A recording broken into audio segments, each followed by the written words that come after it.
memeh sare teh urang maca a'udzubillahi minasyaitonirrajim bismillahirrahmanirrahim alif lam mim tanzilul kitabi la raiba fihi min rabbil alamin am yaquluna iftarahu bal huwal haqqu min rabbika litunzira qauman ma atahum min nadhirin min qablika la'allahum yahtadun الله الذي خلق السماوات والأرض وما بينهما في 6 أيام ثم استوى على العرش ما لكم من دونه من ولي ولا شفيع فلا تتذكرون يدبر الأمر من السماء إلى الأرض ثم يعرج إليه في يوم كان مقداره 1000 سنة ما تعدون ذلك عالم الغيب شهادة العزيز الرحيم الذي أحسن كل شيء خلقه وبنى خلق الإنسان من طين ثم جعل نسله من سلالة ماء مهين atau angges datang ke angges mah datang ke asar ya mah baca tameh sare sabalik bismillahirrahmanirrahim tabarakalladzi biyadihi almulku wa huwa ala kulli syai'in qadir alladzi khalaqal mauta wal hayata liyabluwakum ayyukum ahsanu amala terus datang ke angges engke urang di jero kubur eta surat eta ngarupa jadi malaikat Al-Qur'an eta fasyafa'ahu maka nyana nyapaatan nulungan nyana geus cicing we di dieu jol we malaikat man rabbuka tanya sambarangan cek malaikat gitu bisa alif lam mim tanzil tabarak ieu kulai bejakeun ka pangeran kaula ieu termasuk Al-Qur'an apa lain lamun kaula termasuk Al-Qur'an Kangjeng Nabi Muhammad pernah nyaritakeun bakal nyapaatan ka jelema nu sok maca memeh sare sedengkeun kula selalu dibaca kula teh jadi saksi andai kata kula lain Al-Qur'anul Karim hapus kula ulah diayakeun dina Al-Qur'an nyana bebejak kelas kitu bejakeun itu ye cakir aing mah tugasna nanya udah sok dia tanya sembarangan tinggal urang we nuhun salamat hiji geus beres jana indit tukang nanya nomor kaduana bilatung jeung cacing nu endeuh ka nyana kunyana dikoy bilatung maka jeung wawanianan sia Noel eta aing teh tabarok aing teh alif lam mim tanzil nucak Kangjeng Nabi Muhammad mun dibaca memeh sare tah eta teh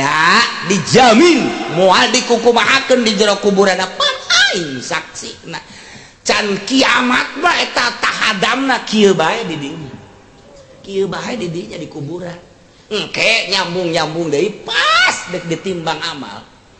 timbang amalnya ada kalinya guji nyana geus dadah we tenang je aduh coba eta teu ngeunaheun kumaha memeh sare alif lam mim tanzil jeung tabarok eta pan sering jasa eta mah diceramahkeun ku kiaina kiaina ge emang telok maca ieu atuh teu nyambung Gusti neulah wayahna komo nu geus kolot mah saya baca di tamala tu aya ieu dina majmu nu mantep dipuat di majmu syarif eta teh supaya dibaca hampang saya teu talar manggeus ngalawudu heula langsung bae memeh sare bismillah a'udzubillahi minasyaitonirrajim bismillahirrahmanirrahim alif lam mim tanzilul kitabi la raiba fihi min rabbil alamin am yaqulu laftarahu bal huwal haqqu min rabbika litunzira qauman ma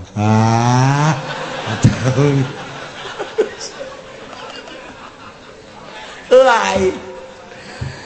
am yaqulu laftarahu cek pamajikan anak kaji ayo kos kitu mah tunggu sak kula geus teu make calana ieu buringas deui teh Ki Haji ngadenge teu make calana buringas geus sadaqallahul azim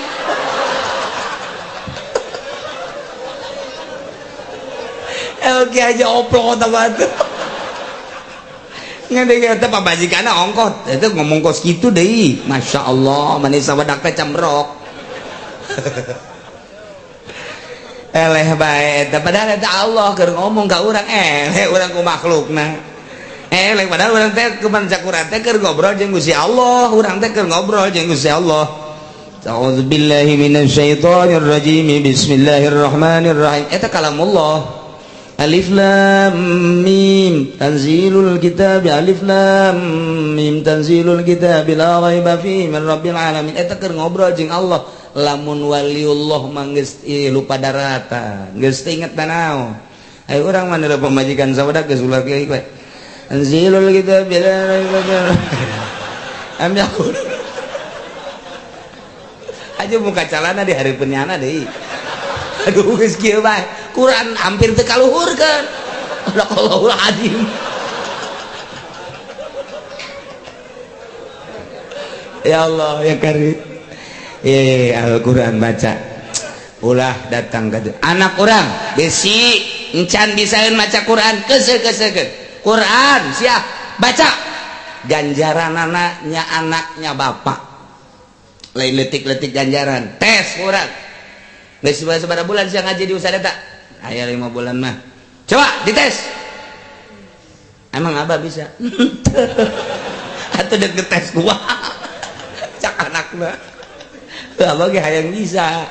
maji bah atuh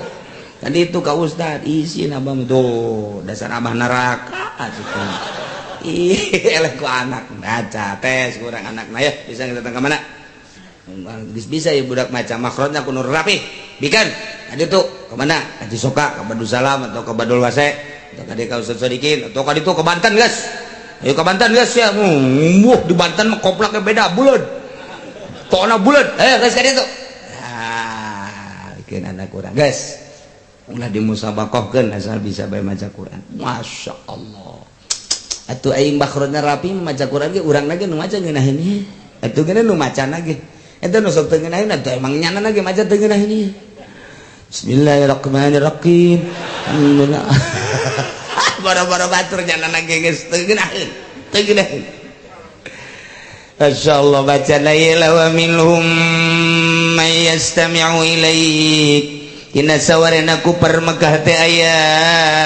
kapiran sok ngadengikeun ka anjeun Muhammad di mana anjeun maca Quran cuman waja'alna ala qulubi makinnah ngan kami nu agung cek Gusti Allah geus kajadikeun tutup-tutup ka jero hatena supaya henteu bisa mahamkeun kana Al-Qur'an celina deui dicocokan nu mantap ku Gusti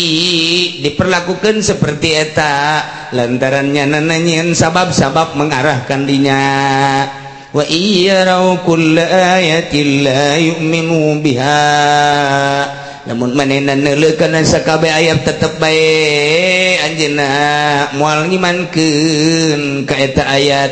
hatta idza ja'uka sehingga di mana-mana aranjeunna datang ka anjeun dek maduan ka anjeun yaqulul ladzina kafaru maka ngaromonglah jelema nu kalalapir teh Muhammad nu sok dibaca ku anjeun teh horenganan bahasa kos kitu mah kami geus nyaho ti buku-buku nu ku kami sok dibaca in haza illa asatirul awwalin teh aya tama Muhammad Al-Qur'an nu sok dibaca ku anjeun mah in illa asatirul awwalin kecuali eta mah dongeng-dongeng ucapan-ucapan kaum-kaum nu baraheula eta mah ucapan-ucapan pika serieun eta mah ucapan-ucapan pika aneh henteu mah hanya sekedar dongeng-dongeng doang masyaallah hum yanhauna anhu wa yanhauna anhu wa yuhlikuna illa anfusahum wa ma yash'urun ayat ini diturunkan ke Abi Thalib teh paman Kangjeng Nabi 10 bersaudara pamanna teh diantarana Abi Thalib setelah teh ki Abdul Muthalib aki Kangjeng Nabi nu ngurusan Kangjeng Nabi dipundhut ku Gusti Allah ku ari Abu Thalib anu bertandang selaku paman ngurusan Kangjeng Nabi terus diurus hanjakal teh dibere hidayah ku Gusti Allah sehingga ngurusan baik bentuk ngurusanana henteu lalawora lain sederhana bahkan anu dek ngahancurkeun Kangjeng Nabi nyana jadi kalang dadana anu dek ngarusak Kangjeng Nabi nyana kalang dadana anu ngahinakeun ka Kangjeng Nabi nyana kalang dadana anu endek ngebahayakeun ka Kangjeng Nabi, milaraan nganjerikeun nyana di hareup kalang dadana, tapi rahasia Allah teu iman. Mamang nu jadi kalang dada, aya naon ti Abu Jahal nyana kalang dadana, aya naon ti Abu Sufyan nyana kalang dadana, ti berbagai kanyeri nyana nu tandang di hareup. Bahkan nyana pidato, saudara-saudara sekalian, jangan coba-coba Muhammad diganggu berhadapan dengan saya Abu Thalib, tapi teu iman. Masya Allah karim, rahasia Allah soal iman mah hese jasa. Nu mantak eta lain lalagaan ketika berbaring Kangjeng Nabi aya di belah katuhu Abu Jahal belah kenca. Mang cek Kangjeng Nabi, naon lo? Nu penting imam maca syahadat, percaya ke Allah, percaya ke abdi sebagai Rasul Allah, geus ku abdi dijamin di akhirat. Abdi teh alo emang diangkat jadi Rasul, sok geura maca 2 kalimat syahadat ditungtun ku abdi. Endek Abu Jahal, Abu Thalib dan dek ditoel ku Abu Jahal. Macem-macem. Udah sok sembarangan sok syahadat gengsi atuh. Henteu deui. Toel deui ku Kangjeng Nemang. Coba syahadat bae abdi nu tanggung jawab sebagai Allah di akhirat geus ka Gusti Allah. Ulah aya kumaha geus abdi siap tandang di akhirat. Allah teh kumaha abdi jang emang mah. Endek maca 2 kalimat syahadat. Cek bujang. Sembarangan sok syahadat na bae. 3 kali kitu. Hos bae. Kangjeng Nabi nyegruk cerik, lain jeung cerikan naon teu iman. Tegor ku Gusti Allah, innaka la tahdi man ahbabta walakinnallaha yahdi man yasha. Hei Muhammad, innaka la tahdi, anjeun teu bisa mere hidayah. Innaka la tahdi man ahbabta, ka mamang anjeun Abu Thalib anu ka anjeun dipake ka cinta, walakinnallaha yahdi man yasha, tapi Allah nu mere hidayah. Tigakeun Kangjeng Nabi bari loyoh ninggalkeun pepegatan ti kuari jeung di akhirat terus. Merenung Kangjeng Nabi kieu nu ngurusan nu jadi kalang dada anu pohara jasa cintaeunana hanjak al teu iman. Cek Gusti Allah ulah deui kakarak mamang teu anak Nabi Nuh Kanan darah daging. Wayah teu dibere hidayah mah henteu bae.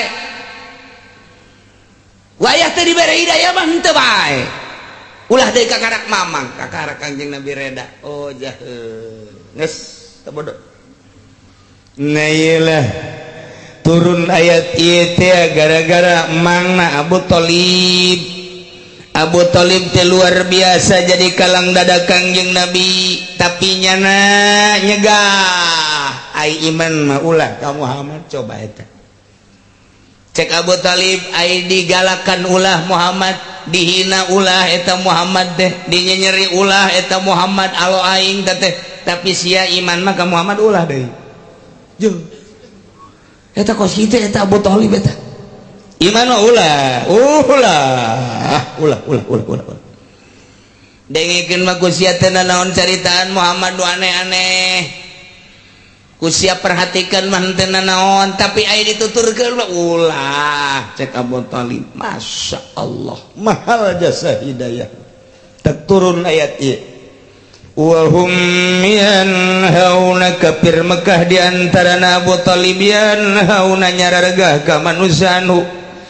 dina iman ka Kangjeng Nabi, nuturkeun ka Kangjeng Nabi wayanauna jeung ngajauhan ku Mekah teh anu ti Kangjeng Nabi ane teu arariman ka Kangjeng Nabi. Wa in teu aya yuhlikuna rusakna ku Mekah teh ku sebab ngajauhan jeung nyarargah teh ilaan busawum kecuali ka dirina. Nyana teh iman ka Kangjeng Nabi rusak, nu rusak teh dirina ngan wa ma yasurun. Nyana keur ngarusak dirina teh teu nyahueun bahwa dirina keur ngarusak. Teu iman ka Kangjeng Nabi nyilakakeun diri. Teu nuturkeun Kangjeng Nabi cilaka dirina. Teu nuturkeun ka Kangjeng Nabi cilaka ngan nyana teu nyahueun bahwa dirina cilaka ku sebab teu nuturkeun ka Kangjeng Nabi Muhammad sallallahu alaihi wasallam. urang mah jauh zaman ti Kanjeng Nabi tepi ka ayeuna tapi alhamdulillahirabbil mahal ya hidayah mahal ya Masya Allah lumantak ti lumbur mana bae daek datang ka dieu aya imanan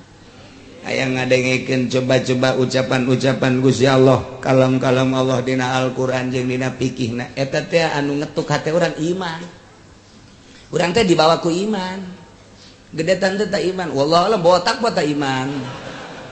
dibawa ku iman orang ka dieu teh aju geus datang ka dieu tuh macam-macam kumaha imanna bae aya nu aing mah di tengah bae gede berarti imanna teh aya nu di tangkal Ambon bae rada leutik kumaha iman aya nu di mobil bae kuari ngajina lah geus sarua bae cenah cegena gengsi aing mah kan atuh leutik jasa tah mah imanna aya nu di jauh bae henteu ka dieu di imahna masing-masing bung aing mah ka dinya mah izin ya aing mah kolot cegena di imah bae atuh tah mah kahalaganku gengsi ngan tetep bae aya iman masalah sih masalah tambah ukur ku sorangan bae ukur ku sorangan jangan di tengah ge emang lah minggu hareup mah moal cenah hareudang ya kan anu keluar atuh macem-macem bae aya nu geus pasrah diri aing mah capek hareudang panas dek di tengah bae mah nyepaeh cenah di tengah aya nu kitu bae teh nekat meureun teh mah tuh Masya Allah jadi bawa ku iman orang teh iman orang teh ngomong ngaroweco ojah pengenalan iman teh melalui Al-Quran melalui fikih oh nikmatin iman subur al imanu yazid wa yankus kadang-kadang nambah kadang-kadang kurang matak sing ada tah urang dek maot cara tadi sing ada nu kira-kira bangsa ahli lain ahli Allah ulah dideketkeun ka doger sakara buktina Abu Jahal tadi tah Abu Jahal ulah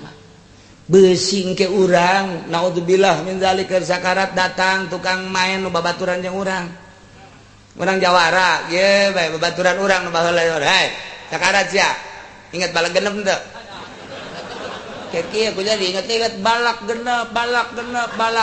hos bae pae coba cilaka sia urang jadi anakna babaturan baheula bajidor ya ulah ji aing hayang kapangi haju gegeran ulah cicing dinya balik deui geus kapangi tungtun geus kaluar deui kurang deui balak genep ieu nyasar ge ulah tapi pan lamun ahli Allah maka dia waalaikumsalam nya lagi ngarenjag ieu ngarenjag didatangkan ahli Allah menaon sebabna sebab geus teu hayangeun kopi teu hayangeun teh teu hayangeun rokok teu hayangeun bakakak teu hayangeun jeruk teu hayangeun doa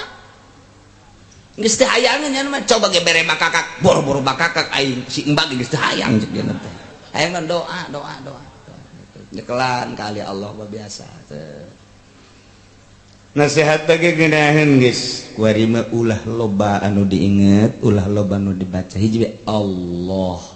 beda nasihat keur butuh mah langsung inget Allah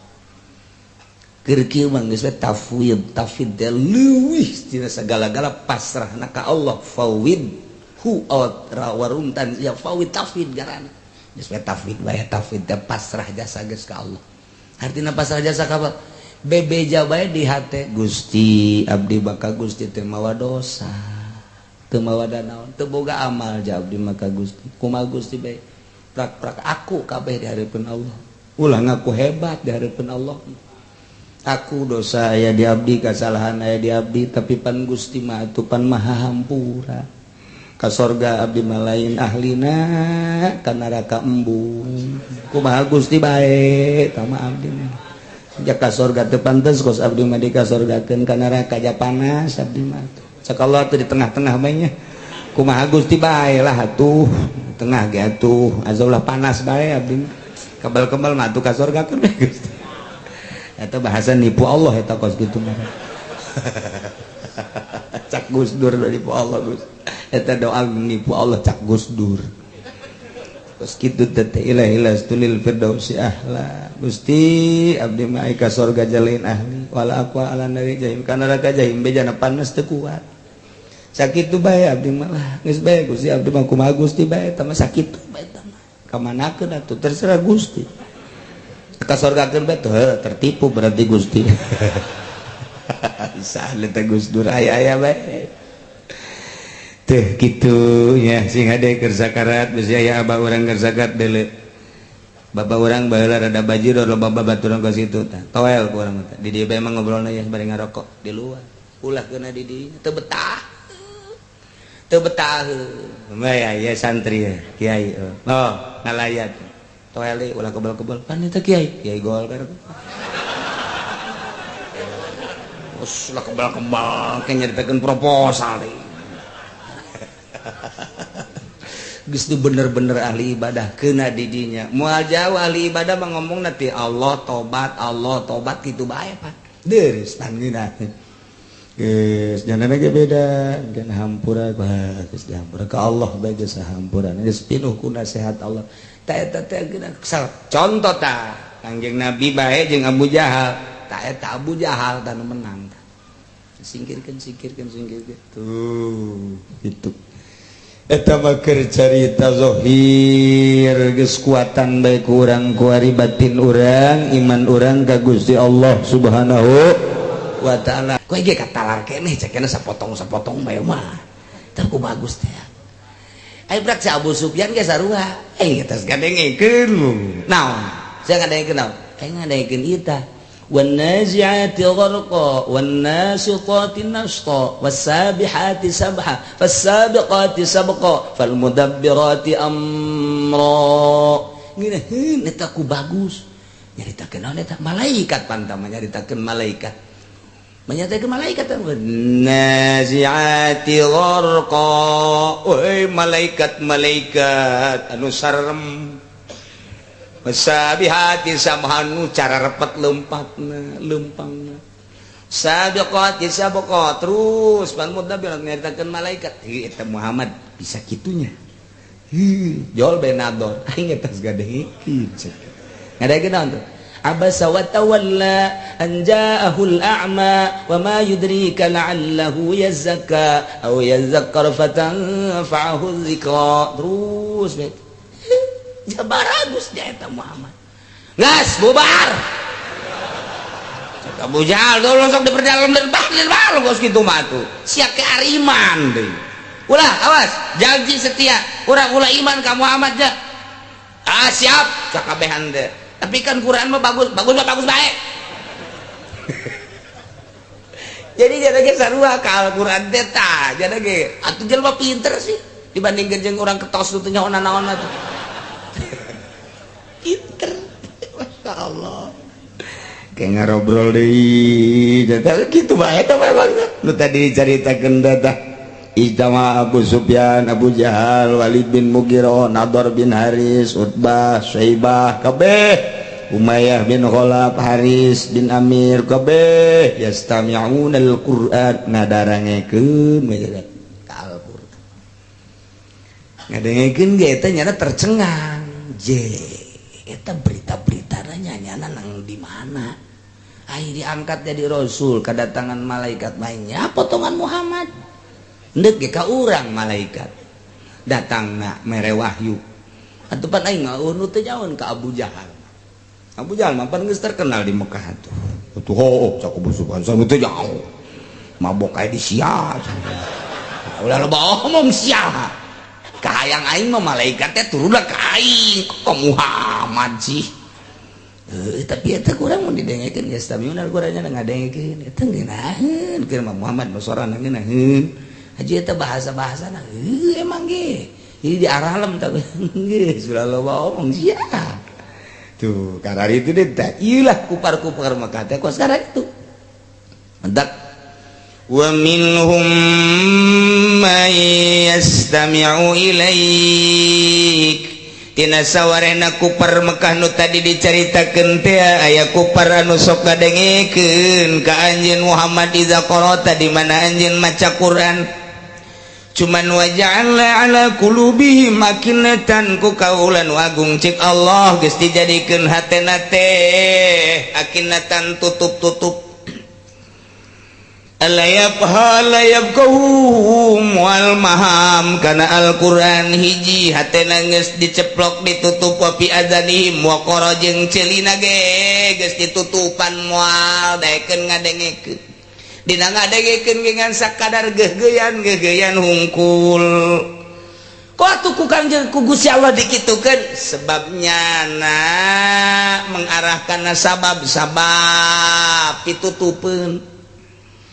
Allah manutupan hatena sote Allah manutupan celina sote lantarannya nangis nyen sebab karena nu bakal ditutupan ku Gusti Allah kaya ning nyana buang kawarah jasa kaya ning nyana teh ngamusuhan jasa ka Kangjeng Nabi etalah sabab karena tutup na hate tutup na ceuli teu bisa ngadengekeun Al-Qur'an nu bener dengan hati nurani dengan lemah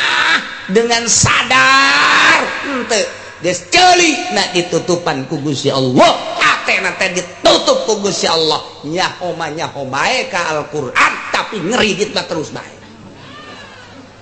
eta tah nyaho bae kana hukum teh nyaho bae kenal bae kana hukum tapi hatena ku Gusti Allah geus ditendenan akina ceulina ku Gusti Allah geus ditendenan tutup na ieu lawa minhum tina sawarena kupar Mekah teh aya kupar aya kafir nu sok ngadengekeun bacaan-bacaan anjeun Muhammad di mana anjeun maca Quran tetapi waja'ala ala qulubihim ku kaula tena geus ditendenan akinatan aktiatan tutup sehingga temuka naon bae hukum nu aya dina Al-Qur'an teh ditarima alayafqahu kana yen moal maham kana Al-Qur'an teu hayang nya nama paham Al-Qur'an bahkan wa fi adzalihim wa qaradina celina ge geus ditendenan tutup geus disumbat geus teu daekeun ngadengekeun Al-Qur'an urang masa kieu mah alhamdulillahirabbil nikmat orang saminggu sapali ngadengekeun Al-Qur'an sebalik eueuh deui Al-Qur'an saminggu sakali wae ngadengekeun Al-Qur'an geus pala yasmauna husma qabuli henteu ngadengekeun kalawan ngadenge narima ngadenge teh didengekeun ngeunahna bae ngadengekeun teh didengekeun sakadar saliwat doang ngadengekeun teh seperti angin lalu bae padahal Al-Qur'an teh kapan kalamullah eta kupar Mekah baheula hampir teu beda jeung urang kuari Quran didengekeun tapi dipahami henteu dipahami ku urang ala kadar doang setelah paham teu dipake buktina mun make kada Al-Qur'an bentuk negara lain kos kieu keur carita atau taruhlah bentuk negara mah geus kesepakatan baheula atuh jujur jeung adil mun bener teh mah nya make Al-Qur'an ja pamarentah nage mayoritas Islam bahkan aya kiaian bahkan aya ustadan di DPR nage loba ustad loba kiaian tapi ternyata berita nu kahandap korupsi jeung korupsi maling jeung maling bae teu make berarti ka Al-Qur'an di luhur da teu make masyarakat nage teu make sarua mabok ambalaya zina terus bae judi terus bae ieu hukum Al-Qur'an dek dikamanakeun coba urang sakadar panggil Muammar sebar duit si Muammar teh sebar duit ayo 3 juta 5 juta panggil 10 juta panggil dengekeun oh nya ngeunah luar biasa nya ngedengek nya nangan wala taqrabuz zina innahu kana fahisyah cak Muammar teh ai praktek beres bulu dan zararina eta pan tadi wala taqrabuz zina wala taqrabuzina tapi hukum dek di kamana deres keneh nusok macam urang memaca geus cara baca Quran teh lamun sapoe sajuz atuh bener sabulan sakali tamat sajuz teh sakedeung jasa lamun urang macana lancar mangan sakadar 15 menit tarolah bersifat tektrok 20 menit tarolah diradat disederhanakeun setengah jam tarolah jaga sekolot sajam 24 jam sampai sapeting maknya henteu bisa sajam macan yang maca Quran bakal diseret ku malaikat haji maju wah nggak geter-geter nya ulah ngageter sia sabaraha umur sia 70 potong masa balik sabaraha 70 cokot 15 itu malaikat bae itu sia kaing. aduh Gusti 55 sabaraha kali tamat salilah hirup sia Quran ayo Quran sabaraha juz kabehna pemain Belanda nu paling hebat siapa pemain bola nyahoan Rud Gullit cenah kenalan kene ka tokoh bola dibandingkeun ka surat Al-Quran. Masya Allah pemain Inggris paling hebat sasya nyahoan kanu koskadar itu menyahoan luar biasa riwayat bola nyahoan tim mimiti si Pele datang ke si Pelu nyahoan kabeh luar biasa tah ka Al-Quran mah kunaon teu nyaho engke dijejeleh ku malaikat sia teu bisa 10 menit acan sapoe maca Quran di televisi sia sabaraha jam di televisi sabaraha jam sia dijejeleh engke urang. Masya Allah mumpung kuari urang can paeh gas balik ngaji Quran cekel bae geus cak majikan di kawana ka aja mau Quran lo ngomong sia aing deuk ieu ya aing resep Quran ya cak kiai ge baca tuh teu kabaca cak kieu mata geus rabun-rabun teu kabaca hurufna ngagebleg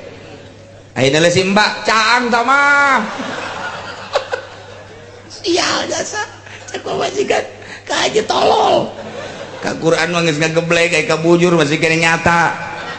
nyawa aing jadi kieu ye hirup ka kula kumaha jelasan teu urang geus siaga urang jelas aduh aya teh mah jenengan urang Subang teh ku jelas namanya jeung urang Lampung Putih sanajan besok marah bae aing resep ka marahna puguh tuh eta kos kitu urang bakal disidang ya Allah ya Rabb tidak ada yang Al-Quran dina kitab Taurat aya bahasa kiai ya abdi amat tastahi minni wahai hamba kaula apakah anjeun teu izin ka kaula cak Allah dina kitab Taurat yatika kitabu ba'di ikhwanika wa anta fit tariq tamshi fata'dilu 'anil tariq wa taqudu li ajlihi wa taqra'uhu wa tadabburuhu wa li ajlihi wa taqra'uhu wa tadabburuhu harpan wa tudabbiruhu harpan hatta la yafutaka minhu syai'un dina kitab Taurat teh aya seperti eta biartiana wahai hamba kaula apakah anjeun teu izin ka kaula datang ka anjeun surat di sebagian dulur anjeun surat di babaturan anjeun surat di kanu make kacinta ku anjeun kau beneran keur aya di jalan lempang patadilu anu tarik anjeun minggir heula watakudu diuk heula dek maca surat eta watakrauhu jeung anjeun maca watudabiruhu harpan sahuruf eueuh nu kaliwat hatta la yuputaka binhu syai'un manitaliti luar biasa wa hadza kitabi ieu pan kitab kaula anzaltuhu ilaika diturunkan ke anjeun ieu kitab anzalkum fasaltu laka minal qaul kaula neuleukeun ka anjeun ngajelaskeun ka anjeun tina ucapan-ucapan wa kam karartu alaiki litatammala tulahu wa ardahu summa anta muridun ahlu ya sababaraha kali ku aing supaya dipikir gede jeung panjangna jeung jerona tapi summa anta muridun anhu kunaon anjeun ngabalir tina kitab kaula apa kuntu ahwanu alaik min badi ikhwanik apakah aing teh leuwih hina tibatan dulur maneh nyuratan coba eta lamun ku urang kuari di bahasa urangkeun nu sederhana urang keur lempang di jalan jol bae aya babaturan urang punten ieu teh Mang Udin teh nya ieu Junaid aya naon ieu aya surat ieu coba barang di deuleu si pengirimna teh Sarwiti di jalan teh di jalan cek Junet din kasih sila kasih ayo ieu surat aduh lain samarangan dibuka surat sia ka negara ka mana kanu mawana kula mah cedan negara ka sudah kek itu ya rokok teh oh ya ongkos saya boh dikieu 100 ribuan yuk aya nu cokot 10.000 tah gaya pengusaha teh kos gitu, pengusaha pelit teh kos gitu 100 200 10 ya sial sak bawa surat teh ku galedeg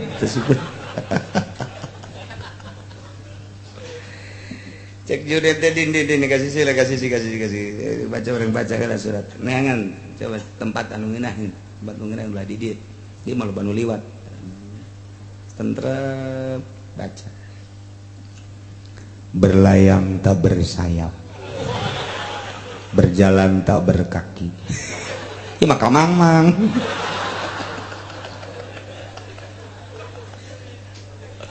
datanglah sepucuk surat ini ke pangkuanmu Junaid tak ada lain kecuali untuk menyatakan isi kandungan hatiku setelah pertemuan kita di pengkolan pada malam hari disertai dengan rincik-rincik hujan. Dari situlah hatiku menggetar ingin menyatakan isi kandung tidak ada lain kecuali I love you Junaid. Aduh si Junaid tadi ya seri serangan hehehe ngan teu paeh doang Junaid surat lagi ngalipet lagi lalaunan tah siap pernah di suratan semacam eta bungahna luar biasa sanggesta bunga macan lagi unekal liwat setingga can andai kata aya suara nu ngaganggu pasti suara nu ngaganggu eta hei bandeng sia disentak ku sia andai kata rada poek pasti beli baterai heura sorotan ku sia kusu jasa sia eta di suratan ku eta bandingkeun jeung aing nyuratan make surat aing Taurat mun baheula kuari mah sarua bae bandingkeun jeung surat aing ka sia Al-Qur'an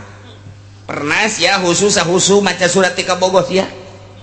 pernah sia teh ieu bener-bener luar biasa naon kitu ngaranna memahami Al-Qur'an sakumaha memahami bahasa kabogoh sia urang bakal dikitu-kitu engke di akhirat bakal dikitu-kitu haji tadi sabara kali maca Quran sapoe sabar aja pernah teu di suratan ku babaturan pernah kusaha rekan usaha kumaha eta maneh maca surat aboh luar biasa husu jasa sebab didinya aya kauntungan kula di suratan ku ti Bandung cek jenna teh di dalam suratna tidak ada lain engkau harus mengirim barang udahlah urusan harga diatur saja andai kata di situ suka dikeluarkan satu pasang sendal itu 20 udah saya beli 40 udah nanti datang barang saya transfer uangnya pan eta sia husu jasa lain husu deui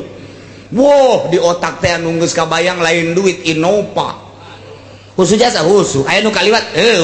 tah eta teh atawa surat di atasan ka bawahan atawa surat perintah aya nu kaliwat dibaca moal aya kabeh ge husu jasa resep lain resep deui lantaran aya kauntungan anu luar biasa aju siap baca Quran teh eta pan surat ti aing husu tante haji henteu osok dibaca cara boga Qur'ana leungit eta dibandingkan ke orang surat ti kabogoh surat ti rekan usaha surat ti atasan husu luar biasa macana padahal hanya sakicep keuntungan dunia tapi Al-Quran nu bakal jadi keuntungan akhirat teu pernah dideuleu-deuleu acan andai kata dideuleu salah makrotna andai kata geus bener teu husu deui macana dek kumaha sia ieu hirup urang lamun dek kitu-kitu coba di akhirat ada kumaha minta tulung ka saha.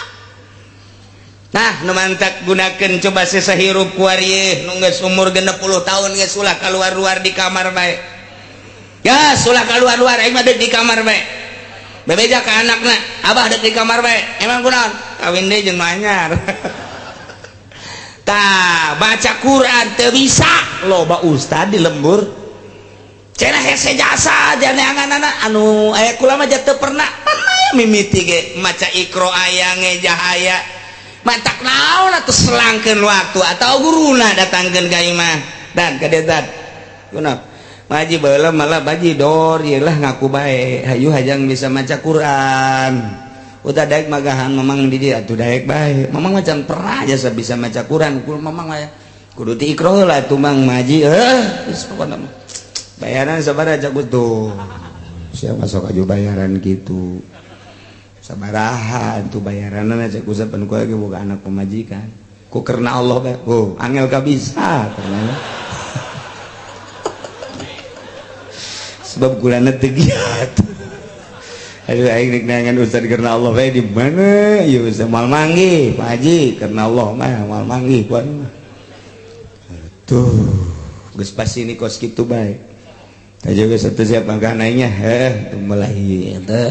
eta teh hiji huruf dibayarna 10 lamun bebeneran macana mudhoafah ditikal-tikal bisa bimiatin 700 derajat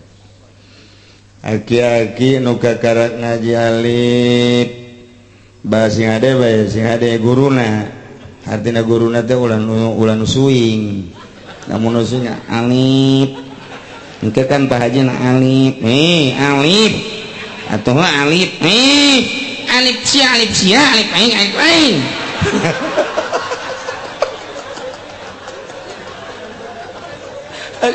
si ada guruna tah ieu mulai Pak Haji alif bata sajim terus eta hiji huruf 10 datang ke khusus dibayar 700 datang ke bisa Masya Allah luar biasa pintu sorga terbuka bidadari geus kieu Haji Junaid Allah karim gas aing moal nonton TV aing endek ngagunakeun waktu aing ngamangpaatkeun waktu aing jati leuletik aing nonton TV bae ja kos kieu keneh aing dek ngamangpaatkeun waktu aing mun aing dibere 63 ku Gusti 3 tahun deui aing paeh aing asal boga ridho Gusti bae los TV jang sia ka anakna dan tianu bagus ka dieu Pak abah sepeleng tah naon ieu abah bikin ka anakna ha jang sia teh mah kunaon emang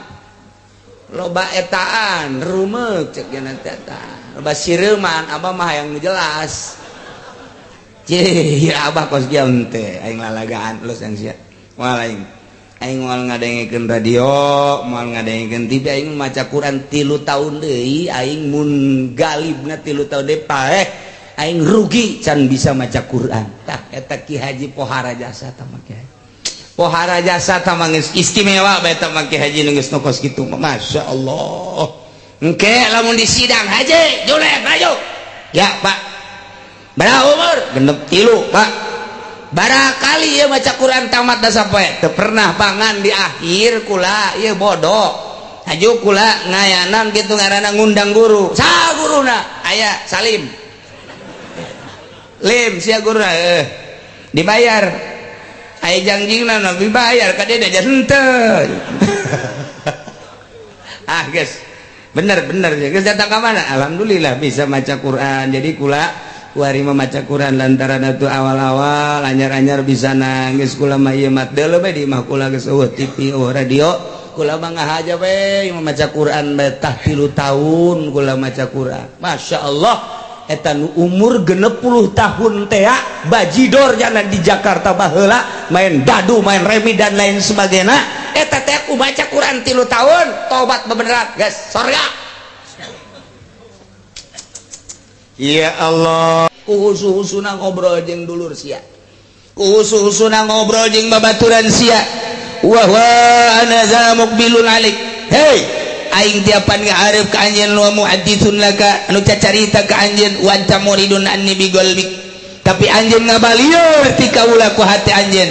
aja'altani ahwana alaik min ba'di ikhwanika ta'ala Allahu an dzalik apakah anjeun ngajadikeun ka aing cak Allah ka kaula leuwih hina tibatan batur sia coba eta mun urang di kitu-kitu di akhirat bandingkeun sia waktu keur datang babaturan sia ngahormatna sia ka babaturan sia datang ka luar biasa di rapihan kursi di lapihan meja didieukeun di tempat anu istimewa maneh ngahareupna teh ku seluruh awak maneh wajah maneh disanggareupkeun ka babaturan sia hate anjeun ngadengekeun ceuli anjeun ngadengekeun ucapanana eueuh lu kaliwat ade kata anu ngaganggu nu gaganguna kam dihilingkeun kapan ku sia pan aing teh geus kahareup ka sia terus-terusan kok sia teu daek ngahormat ka aing tah sia awas sia ku aing sia apakah aing teh leuwih hina tibatan batur sia mun urang di kitu-kitu jaga engke di akhirat ni kumaha Masya Allah nailah nu mantak coba Al-Quran masih ada urang mangi tulisan Al-Quran di jalan urang na teu boga wudu komo boga wudu mah ieu teu boga wudu cokot bae kajen teu boga wudu ge cenah boga hadas gede cokot bae kunaon eta Al-Quran sing hade besi pajar ngahinakeun urang ka Al-Quran Allah maha uninga abdi ngahormat ka Al-Quran sanajan teu boga wudu cokot simpen di tempat lu Quran mah teu meunang di tendenan duit di dieuna sing hade Quran mah lain deui Quran mah teu meunang di tumpangan kuno nanaon sing hade ieu Quran di luhurna di tumpangan kitab fikih kitab nahwu teu meunang komo ku majalah-majalah lain deui Quran mawa Quran masing hade teu meunang sambarangan kudu benar-benar penuh takzim ditendeunlah kurang lupang luhur-luhurna ialah Al-Quranul Karim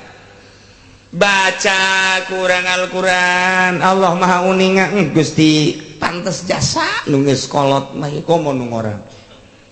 mantas salat a'udzubillahi minasyaitonir rajim Bismillahirrahmanirrahim Alif Lam Mim Dzalikal kitabu la raiba fihi hudan lil muttaqin aya anak da kadenya bah neng abah keur maca Quran ne ya yatim mah ye naon da duit balanja cenah balanja nu aya bae lah di mah di ditu bejakeun ka mancan nu aya bae abah sia kitu jasa jangan ya duit balanja gegeran الذين يؤمنون بالغيب ويقيمون الصلاة ومما رزقناهم ينفقون jual bae pemajikanana haji kaji ayeuna ulah ngaji bae tadi aya budak datang tadi minta duit balanya aya mana nu aya bae tiba heula nu aya bae betul ngaji bae balanja ya sadaqallahul azim sana geus acan saayat geus sadaqallahul azim gara-gara sia tah duit balanja tah deuk dihareupeun TV kotrek 2 jam dihareupeun TV maca Quran saayat teh anggeus aya di TV 2 jam saeta engke bakalna disidang ke dihareupeun sabaraha ayat sia maca Quran saayat teh anggeus ayo Quran teh dianggeuskeun atuh pan kaganggu ku pamajikan atuh beres mere duit aja ka mana hareupeun TV aja anggeus disidang Masya Allah karim sing ada nu can bisa maca Quran belajar nu geus bisa maca Quran mantes salat baca ulah datang ka teu maca atawa dihususkeun aing mah maca Quran teh geus boga waktu khusus jam sabaraha jam 3 peuting batur hees aing kerek maca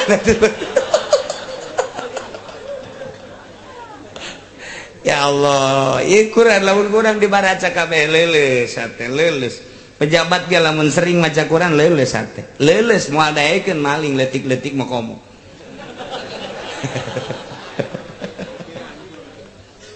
ya kari ya Quran mulailah orang manfaatkan waktu orang kadanan ku ditalar baca mun urang nusuk ka mushola aki-aki atau ke masjid Quran atenden di luhur ke memeh salat atau anta salat ala kadar membaca bae ala kadar baca komo lamun memeh mau memeh sare maca surat alif lam mim tanzil jeung tabarok tah mah geus maklum jasa tah mah